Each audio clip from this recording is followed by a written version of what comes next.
Oi, gente. Boa noite. Boa noite, boa noite. Aguardando o Insta chamar todo mundo.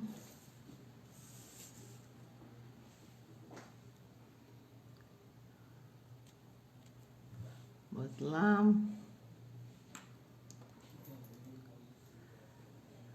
Aí. Indira, e aí? Você já chegou? Coisa boa. Chamar a doutora Bruna aqui. Tô bem.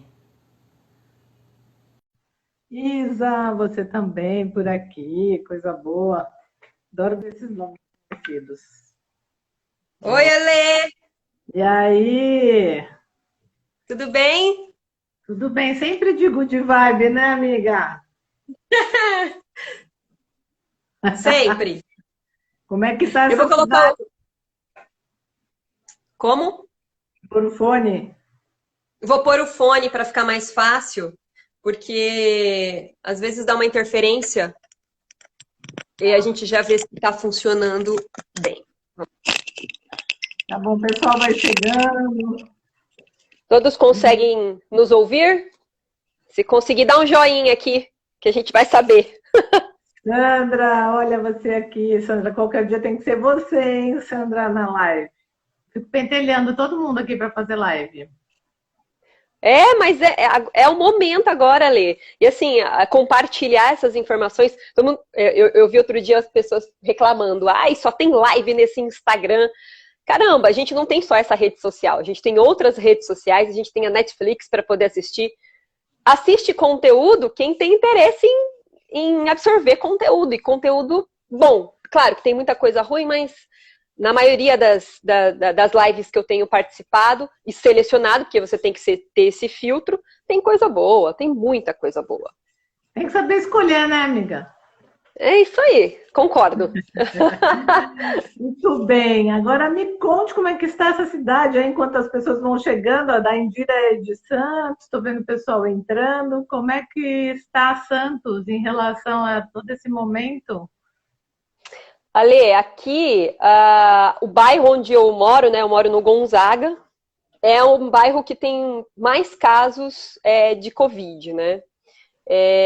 Eu particularmente acredito assim pela percepção que a grande causa é por ser um bairro mais de idoso e os idosos não estavam cumprindo a recomendação de isolamento, né? A gente estava em casa mais por nós também, mas mais pelo pessoal do grupo de risco, e eu via muito os idosos passeando. Então, acho que isso é uma atribuição, mas é uma percepção. Eu não tenho nenhuma base, nenhum dado para te falar em relação a isso. É só percepção mesmo. É, quando eu vejo nas reportagens falando que aí em Santos o negócio está bravo, né? Eu falo, Jesus, a gente não pode nem descer, menina. Não pode nem ver nada, Uhum. ninguém, Você não está né? vindo para cá? Não, que nada. Estou aqui de É, castigo, só fazendo live.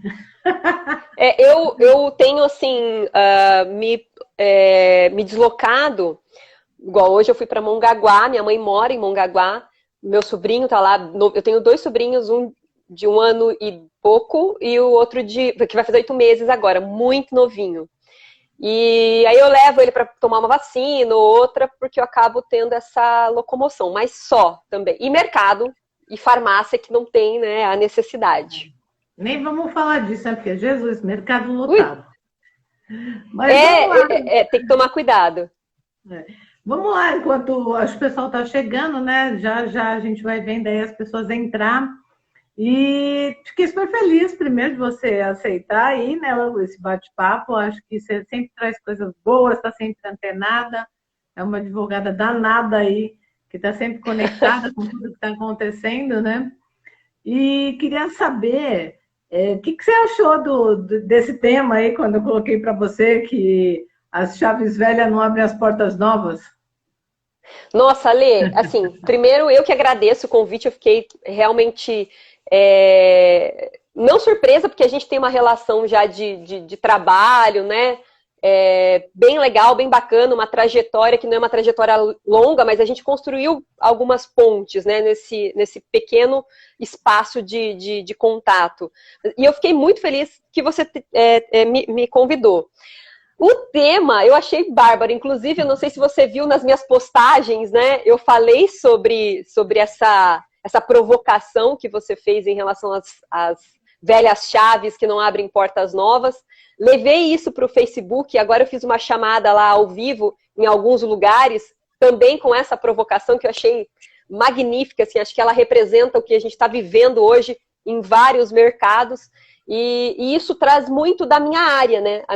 Claro que a sua área enquanto coach, gestora, master coach e um currículo inenarrável em relação a líderes, isso também é compartilhado comigo em relação aos médicos, à área da saúde, porque eu milito na área da saúde, com médicos, pacientes, e hoje está tudo o que se fazia antes, não se faz mais, né? A medicina tradicional, a relação médico-paciente, que já tinha um perfil, foi modificado, hoje está se estruturando para uma retomada anterior e para um desenho que é uma porta nova, e a gente precisa ter essa chave para poder utilizar nesse novo desafio que o mundo está vivendo. Legal. Adorei. Ah, que bom, que bom. Eu vou aproveitar agora nesse comecinho e pedir para você se apresentar, falar um pouquinho dessa tua atuação e tudo mais, porque como a gente também está com a live gravada, eu subo ela lá no IGTV, a qualquer momento que as pessoas conectem, elas podem ouvir você e todo o seu repertório aí.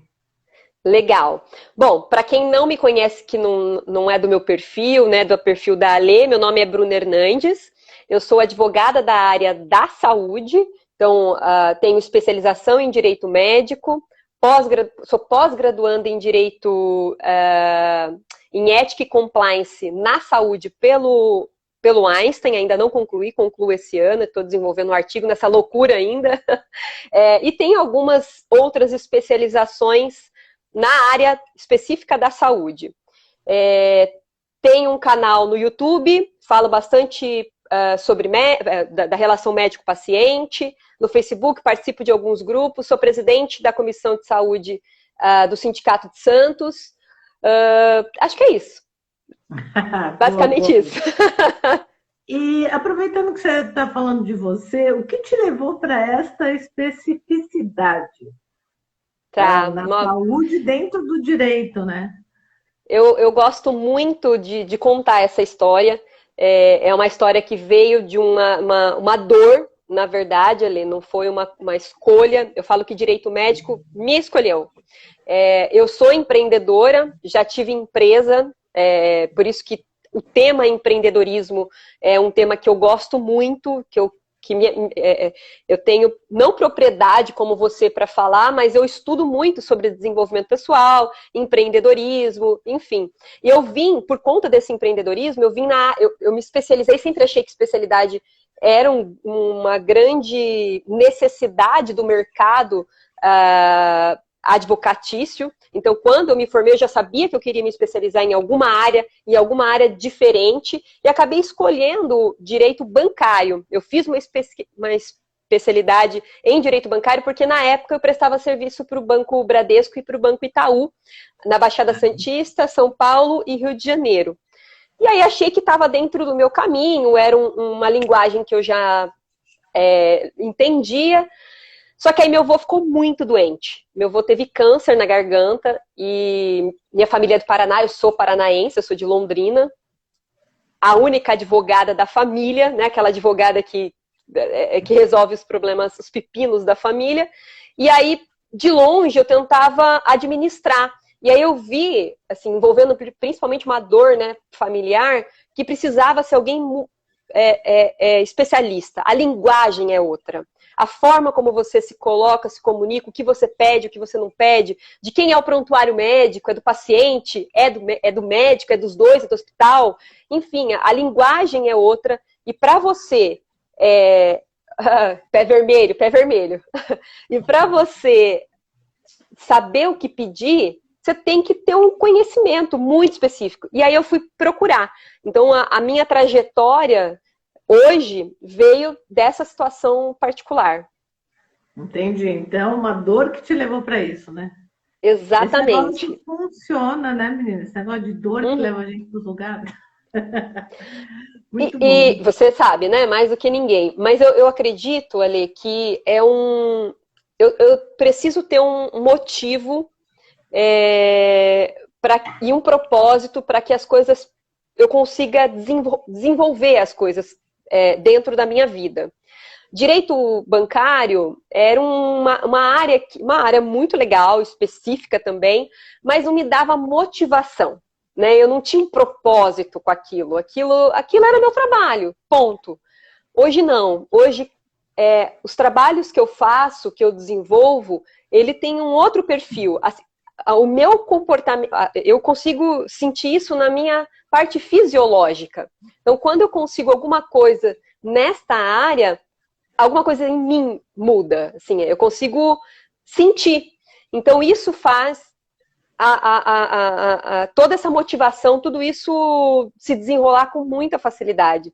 Então, não sei, realmente quando eles falam de propósito, missão, né, desses eventos que eu gosto, você também, é disso que a gente fala, é algo que de verdade tem uma coisa por trás, assim. Tem uma emoçãozinha, tem um combustível, né, Bruna? Tem. Legal. Quero dar um oi para o Felipe, que entrou, Luiz Marra, aí fala, senhor Marra, Santista também, mas está aqui em São Paulo. Edson, todo mundo bem-vindo. E aí, Bruna, vamos entrar aí num recorte que eu acho que é muito legal do que está acontecendo agora, né? Porque pensa, com esse lance da pandemia e tudo mais, obviamente, até o comportamento de quem precisa ir no médico, que precisa fazer qualquer coisa, também está mudando, vem mudando. Os próprios médicos vêm se comportando de uma maneira diferente. E a gente tem aí a telemedicina, né? Bombando, que já estava no desenvolvimento, em outros países já sendo muito utilizadas, mas que agora parece que ganhou uma importância diferenciada. Gostaria que tu introduzisse isso para quem está vendo a gente aqui, porque depois eu quero fazer um recorte disso para as empresas, para os líderes e tudo mais. O que rola nesse lance da telemedicina? Traduz para nós aí.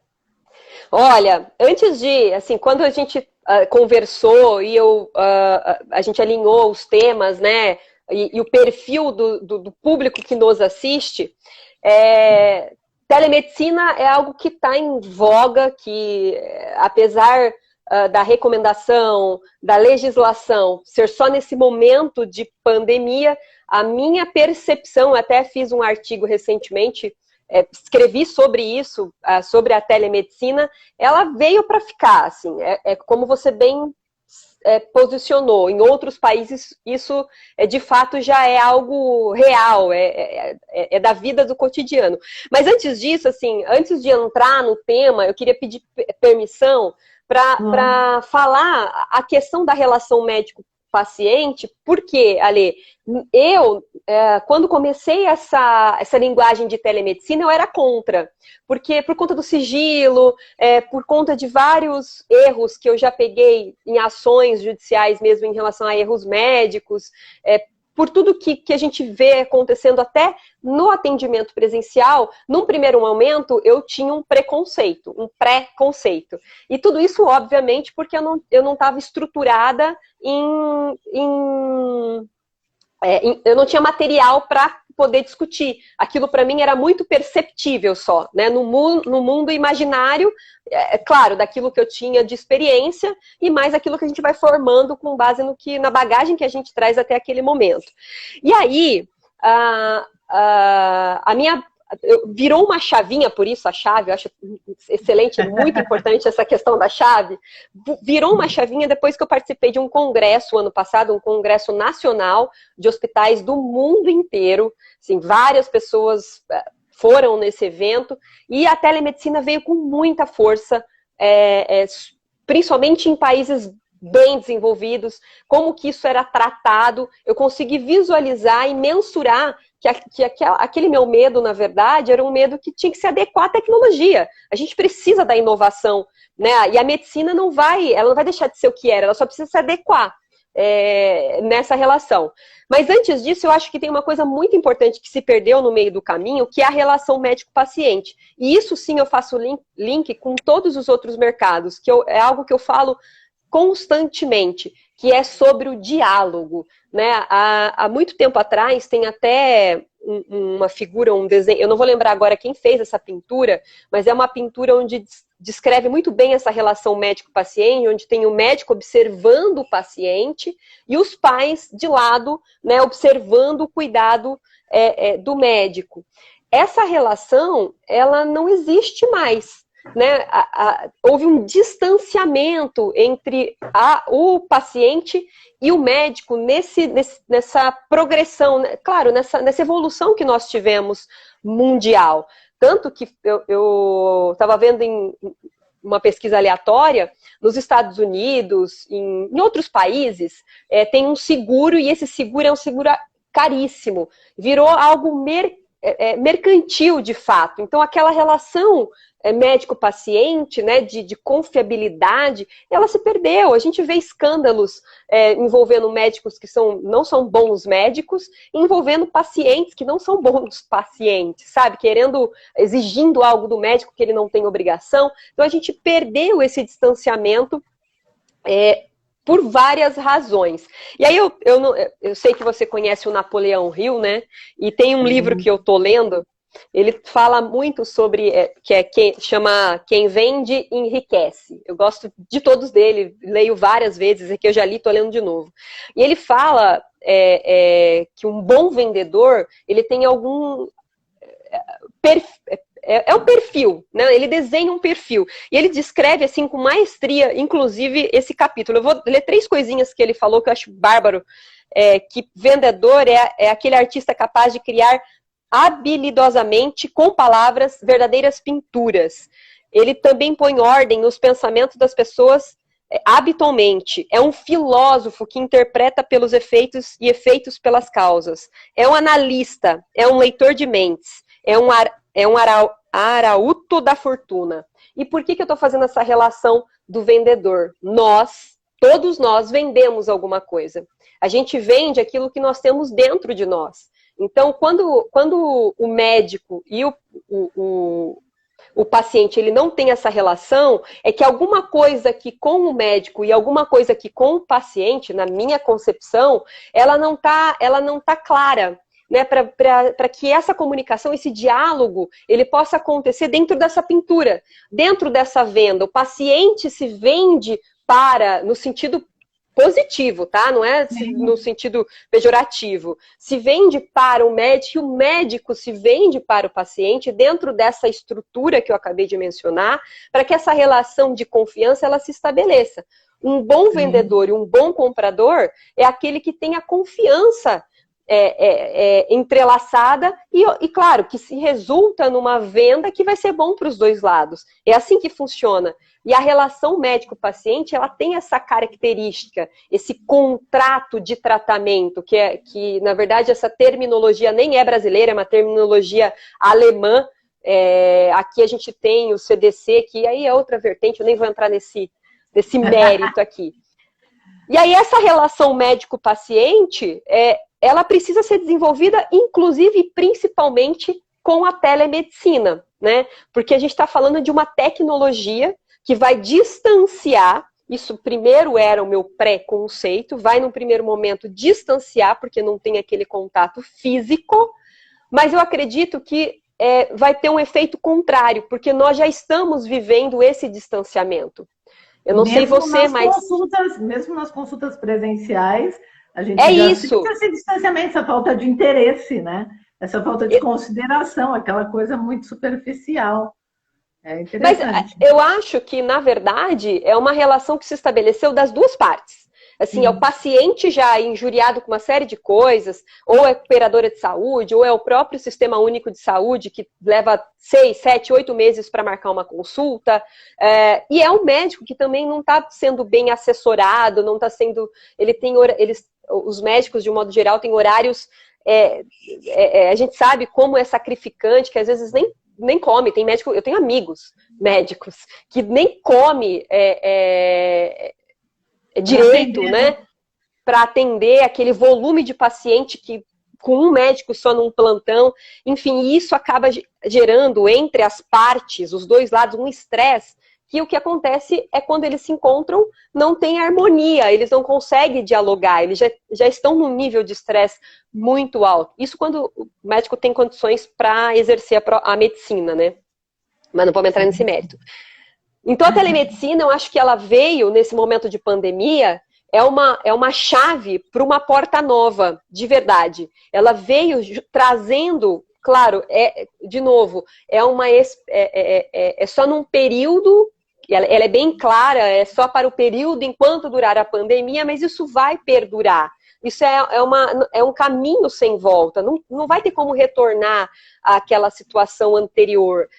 É positivo, você tem lugares fora, muito longe, que a telemedicina alcança. A telemedicina, e aí, só em termos de nomenclatura para quem está nos assistindo, telemedicina é genérico, né? É um termo genérico. Aí nós temos as espécies que são teleorientação, que já acontece, né? Médico orientando outro médico. Nós temos a teleconsulta, o telemonitoramento. Então, assim, é uma tendência se estabelecer isso na relação médico-paciente. E aí eu acho que a gente vai voltar a ter aquela relação dos primórdios, que é a relação, isso que a gente está fazendo aqui, né? Esse contato, a gente está a quilômetros de distância, e olha só, a gente está dialogando com um monte de pessoas. Isso, obviamente, não vai acontecer numa consulta, mas aproxima, apesar de distanciar fisicamente. Então, sabe que você falou agora de talvez isso não vai acontecer numa consulta. Tenho dúvidas também, até isso eu tenho questionado, depois que falei com você,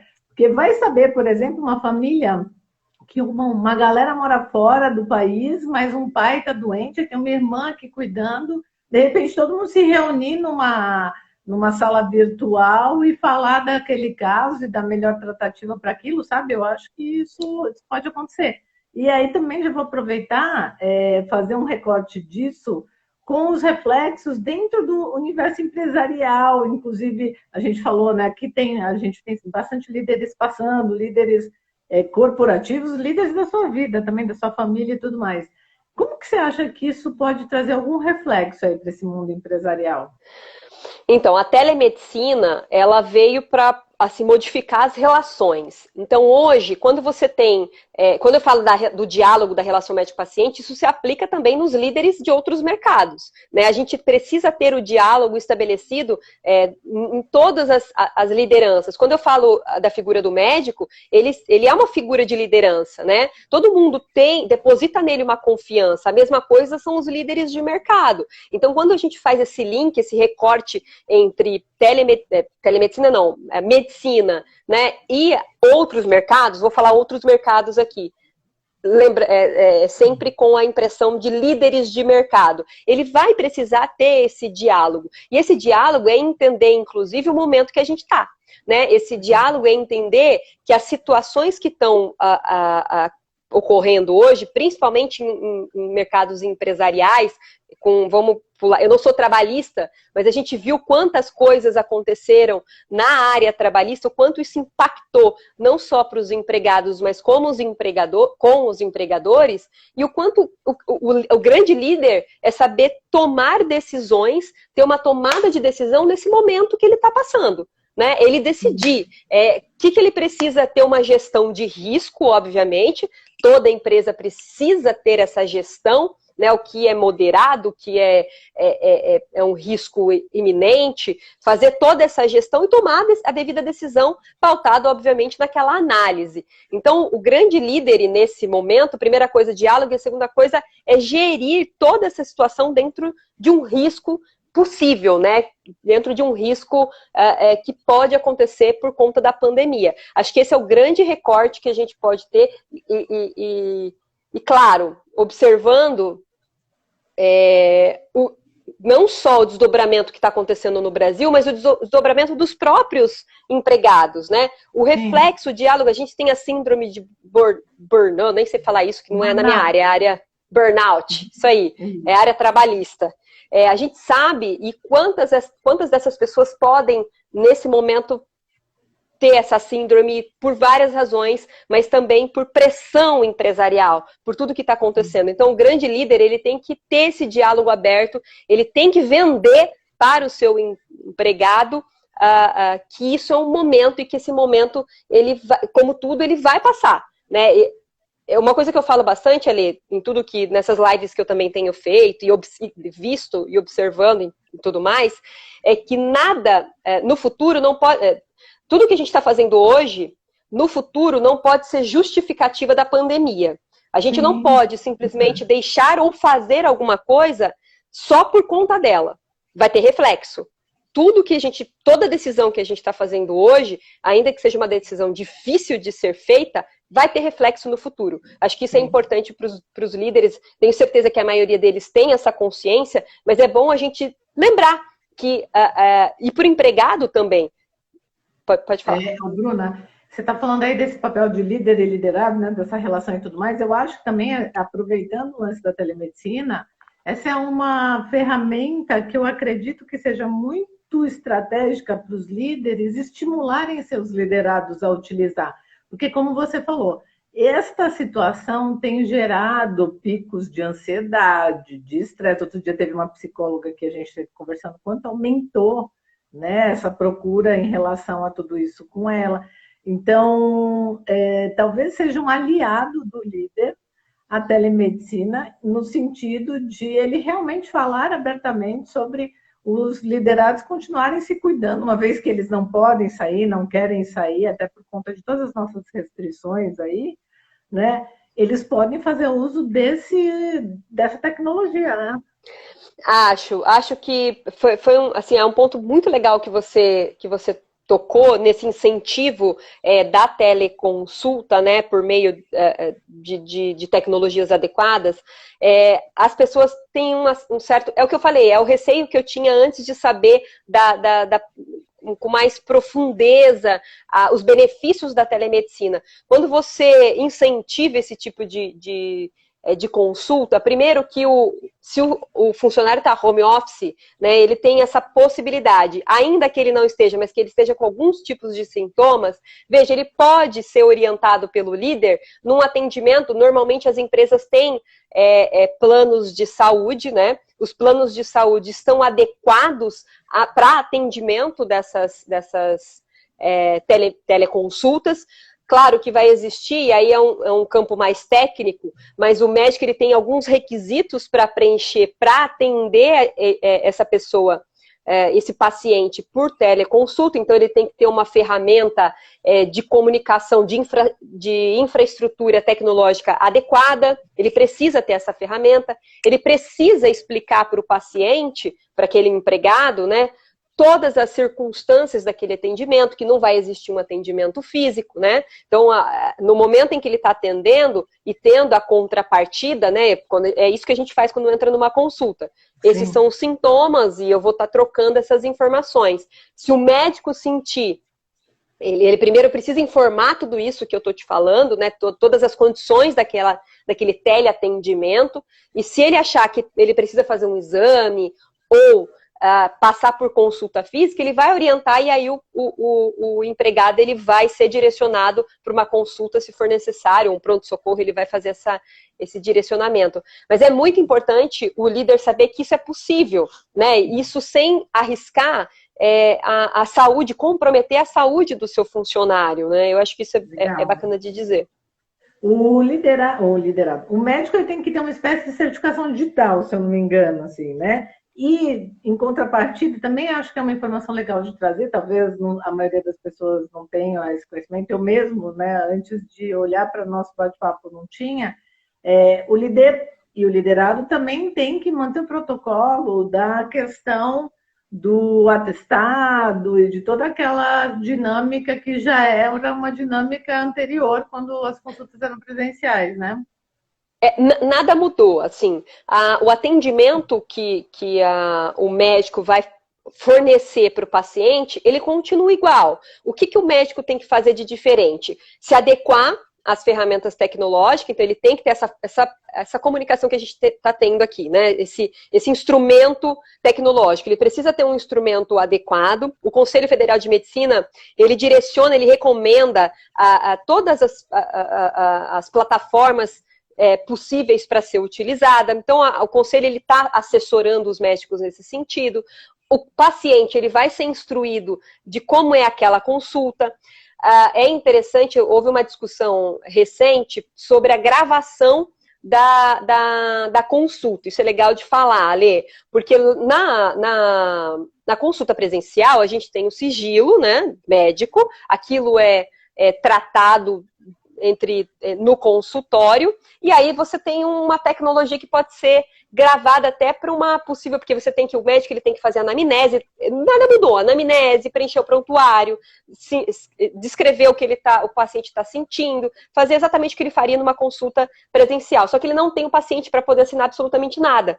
Então, a sugestão é que ele grave a consulta, desde que ele informe e peça autorização de maneira pelo WhatsApp, qualquer maneira que ele possa formalizar de que o paciente autorizou essa gravação, até para ser uma questão mais confiável, né? Se o médico vai fazer isso ou não, aí vai ficar a critério dele, porque ele vai seguir as regras, as normas do Conselho Federal de Medicina. Isso não mudou em absolutamente nada. Ele continua sendo o guardião, ele tem a responsabilidade da transmissão, da confidencialidade, do sigilo, tudo a mesma coisa. Muito bom. Muito bom. Um beijo para a Carlinha aqui, ó. Ela é uma amiga querida, advogada, procuradora da Câmara lá de Itanhaém. Tá vendo? Tá com moral, hein, Bruna? Linda. Bruna, a gente está falando de tudo isso, eu sei que também ainda tem uma questão aí da gente poder abordar um pouco de perícia, de seguro, eu quero ir para esse lugar, mas antes eu quero fazer um recorte, aproveitando que a gente está falando das tecnologias, eu estou fazendo uma formação aí de conselheira, né, com uma versão e com um olhar mais de inovação e tendência, e uma das coisas que a gente tem visto muito são os implantes, né, a tecnologia vestível. Os implantes que ficam subcutâneos e tudo mais, e que na medicina lá fora também já está sendo super utilizado. Por exemplo, você tem pais idosos que moram sozinhos, e aí ele usa aquele dispositivo e você, de repente, recebe um alerta porque cai ou porque está com uma ausência de uma medicação e tudo mais. Quanto você acha que demora a pessoa chegar aqui, hein? Olha, que engraçado, nesse congresso que eu fui, toda essa tecnologia apareceu. Ale, eu queria tudo para mim, porque a ferramenta, a ferramenta que eles tinham são ferramentas assim absurdas. A tecnologia do teleatendimento que eles apresentaram, acho que até não sei se na Coreia, não me lembro agora. Eu estou conversando com você, tem um médico atrás daquela inteligência artificial, só que a inteligência artificial, por exemplo, eu estou falando com você, eu estou me expressando, eu sou uma pessoa bastante expressiva, gesticulo bastante. Essa minha expressão, a inteligência artificial vai conseguir detectar se eu estou entendendo que você, médica, está falando para mim. Então, se você fala, olha, você vai ter que tomar a amoxicilina, e eu começo a fazer uma cara estranha, a tecnologia vai conseguir detectar, informar para o médico para ele poder melhorar o diálogo dele. Então, assim, é uma coisa maluca. Tem essa questão do relógio, tanto que um palestrante estava com uns 4 relógios lá diferentes. Media pressão, media batimentos cardíacos, enfim, tudo que você podia imaginar. Eu não sei. Como eu falei, tudo aqui, assim, a gente tem protocolos a serem seguidos, uma coisa, é igual medicamento. O medicamento que é usado nos Estados Unidos, no Brasil a gente tem um outro rito para passar. Nós temos todas essas burocracias, né, brasileiras para ser implantada aqui no Brasil. Normas para serem discutidas. A telemedicina é uma coisa que já devia estar funcionando no Brasil, né? E a hora que, desculpa a expressão, mas a hora que, de fato, a água está vindo e você está se desesperando, quase se afogando, tem que tomar a decisão. Então, eu não sei, assim, está sendo discutido em vários congressos em relação à inovação, à tecnologia, mas eu não sei te informar em relação a isso. Mas legal. É incrível, né? É muito legal. Eu tenho a impressão que muitas vezes a nossa burocracia, a nossa cultura e tudo mais influencia nessa demora, né?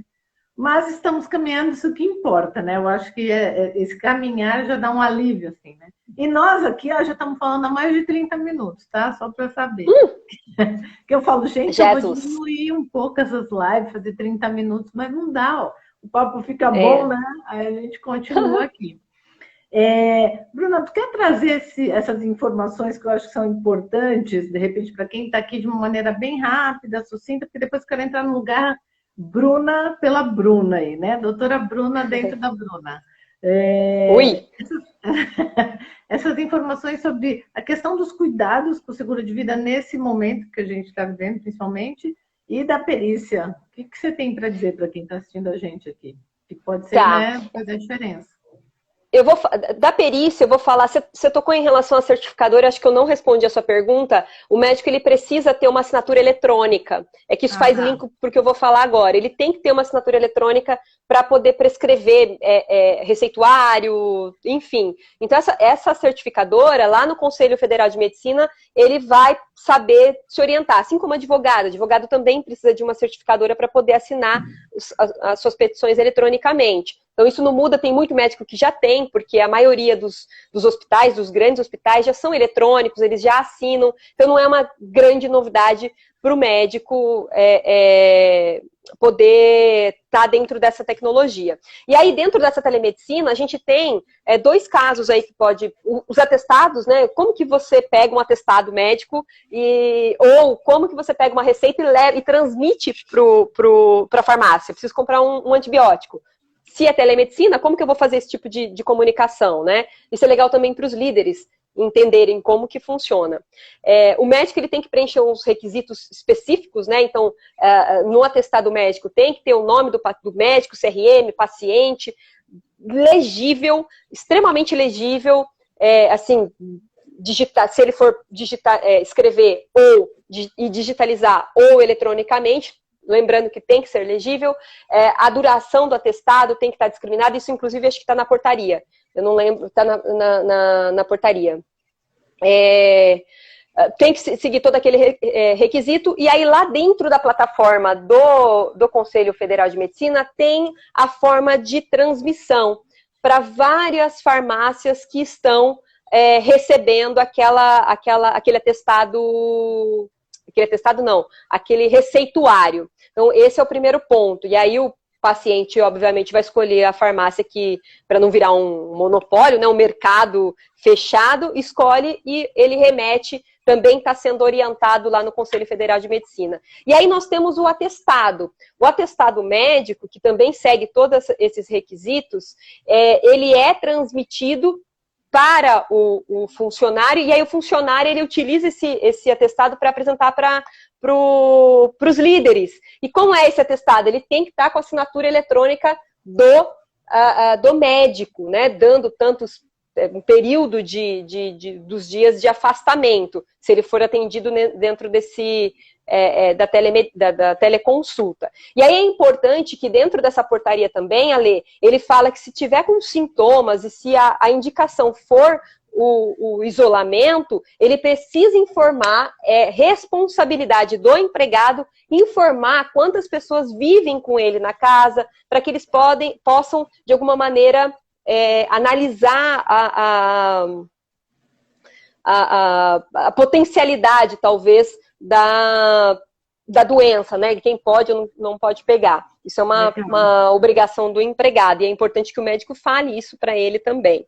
E aí a perícia do INSS, uma das coisas que eu tenho falado também para os médicos nesse sentido, é que tem que preencher esses requisitos, mesmo nas consultas presenciais, seguir todo esse rito, porque a gente sabe como que médico escreve, né? A gente tem aquele receituário, aquela letra de médico, como eles dizem, é uma obrigação escrever de maneira legível e principalmente porque dentro desse movimento que a gente está tendo, é possível que o benefício seja negado. Então o empregado vai até o INSS e não consegue ter o seu benefício porque o documento está ilegível.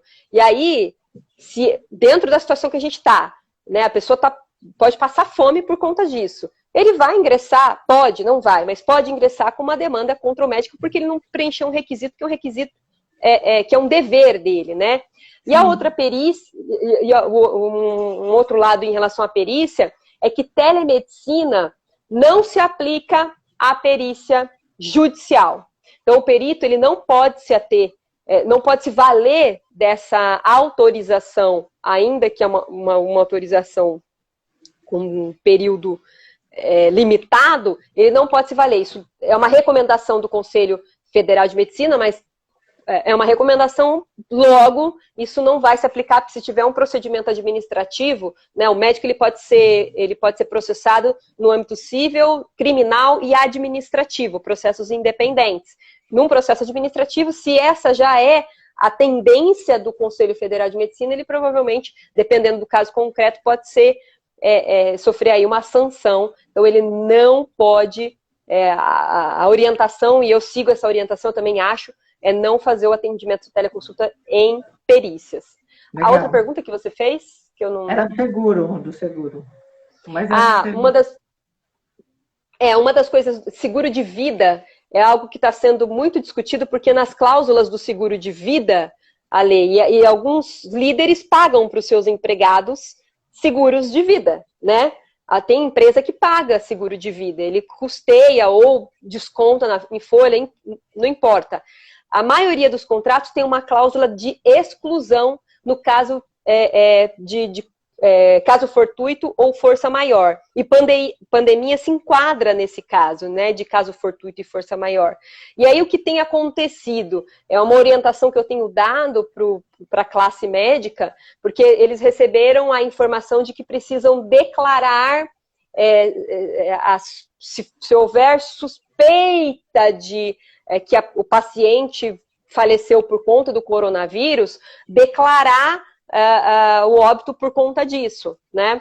E aí, o que acontece? A família pega essa declaração, vai pegar o atestado de óbito, pega o atestado de óbito e leva para a companhia que vai pagar o seguro. E eles não pagam, porque está declarado que ele morreu decorrente de coronavírus, né? E aí, o que acontece? Eventualmente, a família busca saber que aquele familiar não faleceu de coronavírus, porque pode acontecer, a gente está vendo aí situações que são similares, mas que depois o resultado, por demorar, veio negativo. Além de perder o seguro, ingressa com uma ação contra o médico. Então é uma sugestão, e aí é uma sugestão também dos familiares que eu deixo, assim, fiscaliza, né? Peça o prontuário médico. Essa é uma relação que tem que ser uma relação aberta, né? O médico não tem que esconder nada do paciente, o paciente não tem que esconder absolutamente nada do médico. Então tem essa transparência, e o médico não é obrigado a seguir ordens em relação se ele entende que aquilo não é devido, ele não vai declarar algo que ele não entende, que está em jogo a carreira dele, né? Então isso é importante a gente falar. Muito legal, muito legal. Acho que esse papo está bem esclarecedor aí, né? Pelo menos para mim, menina, olha, eu estou numa página nova, porque é tanta novidade que uma situação como a que a gente está vendo traz, né? E quando a gente fala, eu estou sempre falando com líderes, com o pessoal de RH, e às vezes as pessoas têm essas dúvidas e tudo mais, mas está todo mundo correndo atrás de se manter informado, então a gente está contribuindo de alguma maneira para isso. E agora sim, eu gostaria de ir para um lugar mais Bruna. A gente tem sempre feito, porque eu acho que traz para todo mundo que está aqui, né, com a gente, essa sensação de inclusão, essa sensação de igualdade, que é entender esse convidado que está aqui por um lugar mais pessoa. Né? E eu comecei perguntando o que te levou para esse lugar e tudo mais, né? E aí, Bruna, eu queria te perguntar o seguinte: como que você, no seu dia a dia, lidando com todas essas problemáticas e todas essas questões, como é que você mantém a sua saúde mental? né? A doutora Bruna não, mas a Bruna por trás da doutora. Como é que você mantém essa saúde mental diante de tantas situações que levam para uma síndrome do pânico, assim, né? Me conte, Bom, o eu que tenho você faz? terapeuta, né? A gente quer saber a Eu sua faço vida. terapia. Eu brinco que a gente quer saber a agenda oculta, sabe aquela que ninguém conta? Uhum. Você faz Mas assim, eu terapia? tenho. Não, é uma coisa assim que não tem como afastar. Eu voltei a fazer consultas agora, recentemente. Parei no final do ano por conta da viagem e tudo mais, mas eu senti a necessidade de retomar a minha terapia. Mas uma das coisas que eu sempre fiz e faço eu sou uma pessoa extremamente racional, Ale. Eu não sei se a gente chegou nesse diálogo, mas eu não desenvolvo muito a minha parte emocional, a minha parte racional é muito desenvolvida. Então, minha cabeça, ela funciona muito por questões, assim, de fazer conexões de passado, de experiências, e saber que isso vai passar. Então, quando eu estou num momento em que, de alguma maneira, eu estou perdendo domínio psicológico, digamos assim, algum domínio onde eu não estou conseguindo lidar com uma situação, eu paro e começo a mentalizar coisas que eu sei que funcionam para mim. Então, eu faço isso reiteradamente, né? Então, gratidão é uma coisa que eu faço todos os dias. Eu sempre pego e me pego pensando em algo que de fato faça sentido para mim, para que aquilo tenha verdade, né? Porque a gente não acorda bem todos os dias. E aí, quando você não acorda bem todos os dias, no que a gente sabe que tem verdade para você, que a gente tem que se apegar. E aí, isso vem muito de manhã, que é o que eu faço, é refletir. Meditação, não é uma meditação profunda, é uma meditação guiada, mas eu faço todos os dias, mesmo na minha cama. Eu acordo, ponho o fone, eu ponho para ouvir, mesmo que eu durma depois de novo, mas é algo que todos os dias eu faço. Eu não mudo, isso é uma rotina, porque isso me mantém... faz sentido para mim, sabe? Você fica plugada com a sua parte boa. Exatamente. Então, eu não fico muito tempo num estado ruim. Porque todo mundo tem polaridade, né? Todos nós somos duais. Então, é óbvio que tem dia que a gente está melhor, tem dia que não está. Tem coisas que parece que fazem emanar o nosso melhor, tem coisas que fazem emanar o nosso pior, né?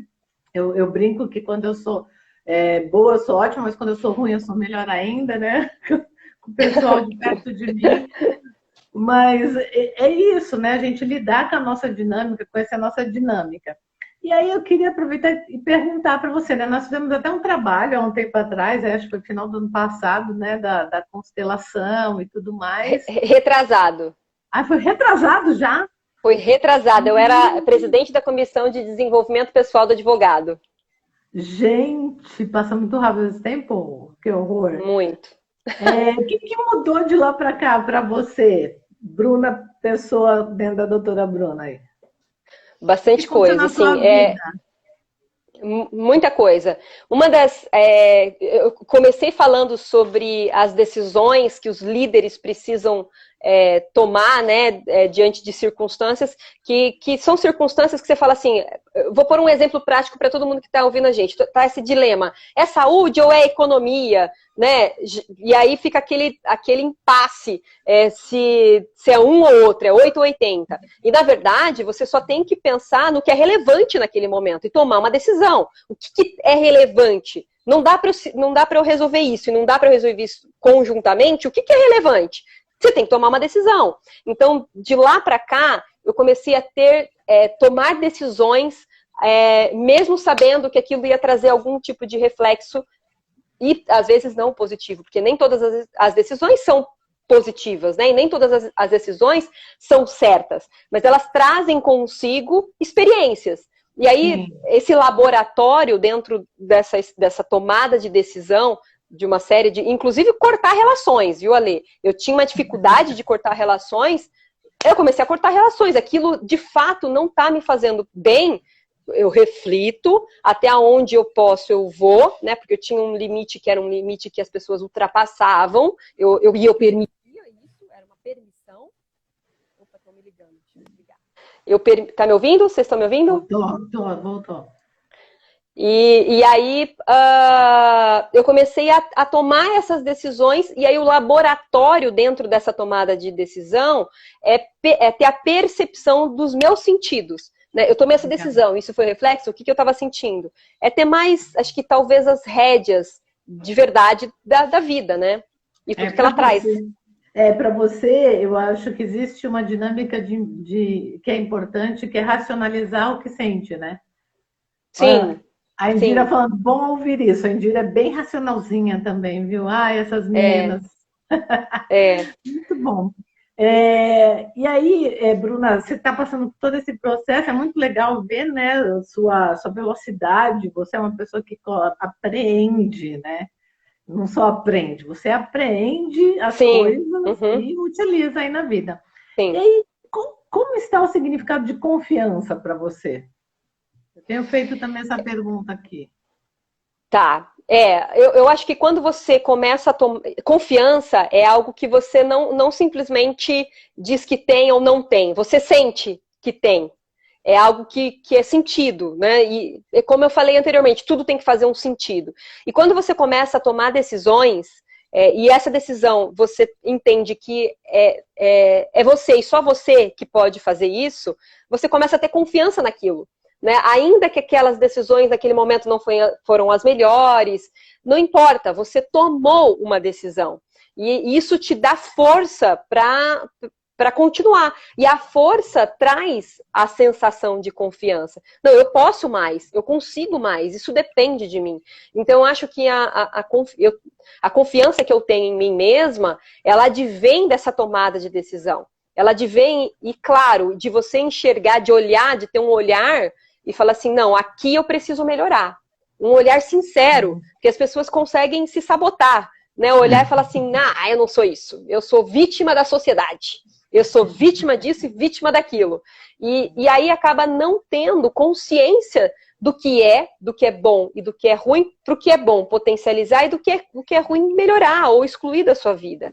Eu acho que a consciência também ela é importante para desenvolver ainda mais a confiança em si mesmo. Muito legal, Bruna. Eu quero que você reforce aí para o pessoal, estou te convidando, né? Se você, óbvio, se disponibilizar, a falar de novo o seu canal para as pessoas que quiserem te fazer perguntas, te consultar sobre esse tema, né, relacionado à saúde, à medicina dentro do direito. Que canal que eles te acham? Tá, eu tenho o site, que é Bruna Hernandes. Hernandes é com H e S no final, Hernandes. Lá tem até material, viu, Ali? Eu preparei um e-book de orientação nessa pandemia. Quando você pega a doença, o que você faz?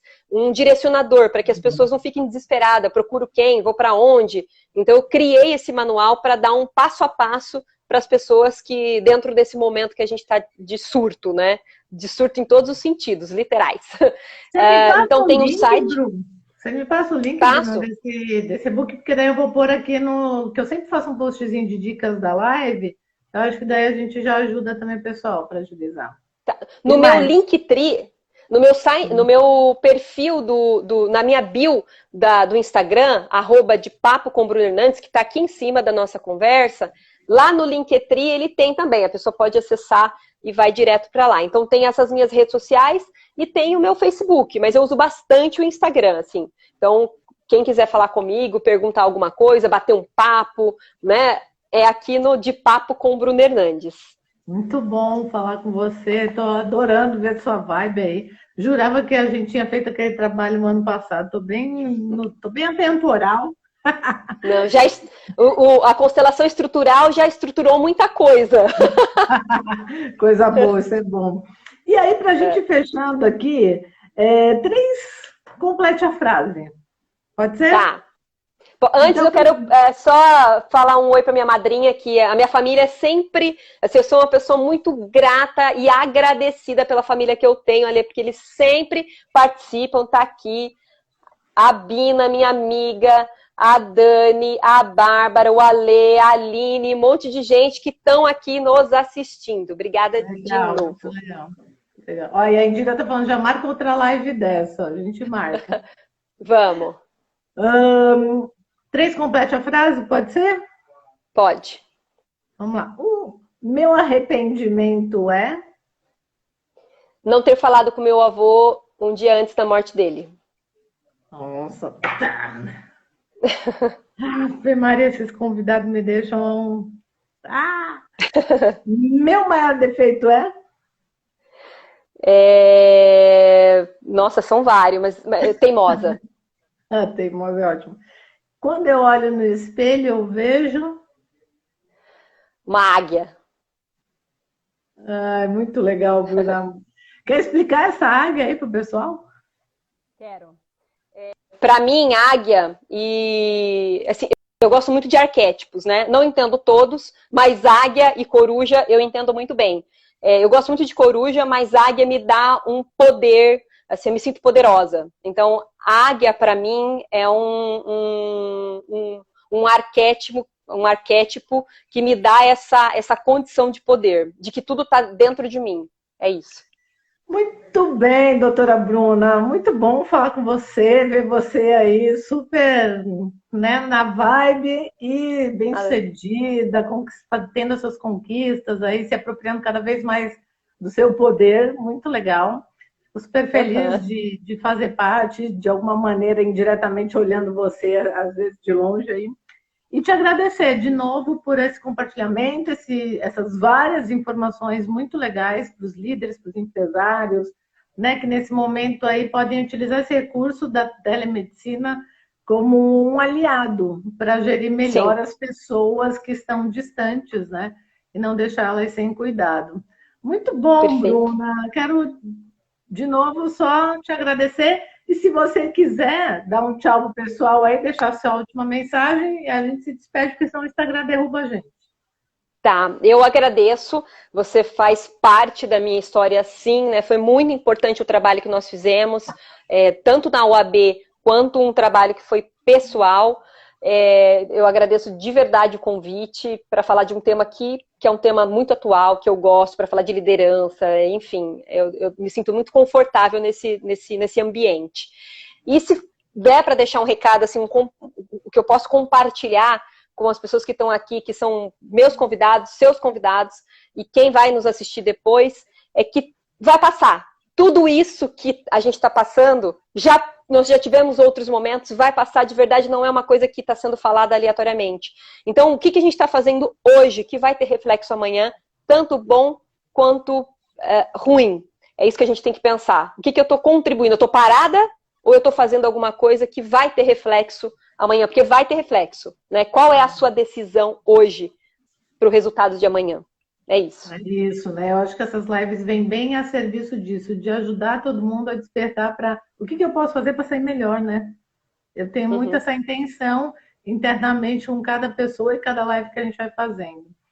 De novo, obrigada, Bruna. Tem que dar tchau. Eu que agradeço. Eu que agradeço. Obrigada, pessoal. Beijo, gratidão. Aí a gente continua se falando por fora do Insta. Sim, sim, com certeza. Beijo. Beijo, gente, para todo mundo que estava aqui. Tchau, tchau. Daqui a pouco eu posto aí as dicas. Tchau.